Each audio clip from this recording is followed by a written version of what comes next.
4 days away, today we're learning more about Minnesota's voting rights and how we can take advantage of the civil duty of voting. I'm very excited for this next guest because he has this ability to walk you through voting rights and advocacy. And presidential elector Eliezer Darris, thank you so much for being here. Eliezer, we've had so many cool conversations in the community about the importance of the vote, bipartisan wise. What are we seeing in terms of voter rights here in Minnesota communities? Yeah, so we have a really robust community here that is really actively engaged in making sure that we secure the rights for the many. I think about Restore the Vote being passed last legislative session. I think about a very active Secretary of State who has opened it up so that even people younger than 18 can still at least register so that they can be familiar with the process of voting. We have a very high voter turnout. We have a very engaged electorate. And so it's a pretty vibrant electoral scene here. We have one of the highest voter turnouts in the nation. Man, and I know we saw Audrey's story a little earlier in the show talking about that, but really let that sink in because the right to vote is so monumental, generation to generation. It's been different from culture to culture. I know you just got back from Ghana. You have a global viewpoint of this. What would you say to anybody who's like, okay, I haven't voted yet, I know we have 4 days, to really drive it home how important this is and how it's impacting not only us, but the world?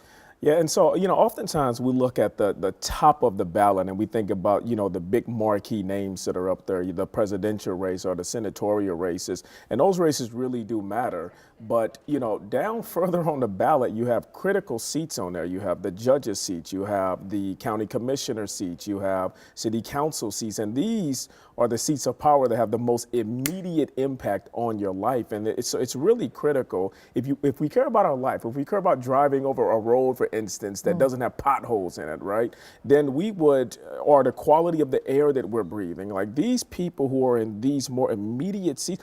My theory is the further down on the ballot the office is, probably the more critical it is for the day-to-day functions of my life, right? Wow. And so really focusing on down balloting as well. Flip the ballot, we say, flip it over. And if you got to look up, you can go to the Secretary of State's website and even get a sample ballot. You put your address in, your zip code in, and then you'll be able to see a sample ballot of who's on there.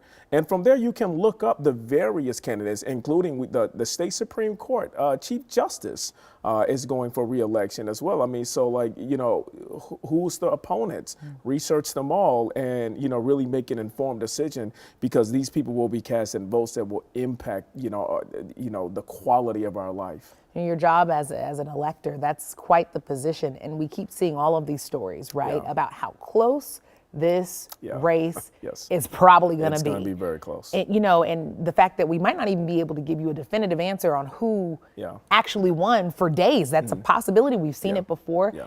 Is that historic, and what should we think about that? So it has happened several times before. It's happened in the 2016 presidential race, and it happened a couple other times historically. And so it won't be something that is unfamiliar to us, but it's always really traumatic and challenging for the nation as we are trying to determine who won the presidential race. Now, I'm an elector, and so the electors, I'm one of 10, so each state gets X amount of electors as proportion with their population size. So in Minnesota, we have 10.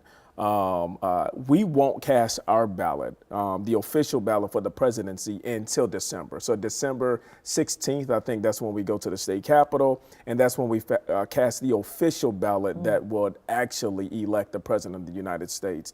In the meantime, there will be a lot of sorting through, likely to determine in these very close races, all within the margin of error, all within 2 to 3 points of themselves, some even tighter than that. Really sorting through the victor of those various different races. And a lot of places it's going to come down to counties. Each vote will really matter just that much. We will be focusing in microscopically on counties, on precincts within counties. That's how close this is actually going to be. My goodness. We always say we're going to get a little bit smarter in a short amount of time. That's exactly what you helped us do today, Eliezer. Thank you so much. We'll be right back. Excellent. Thank you.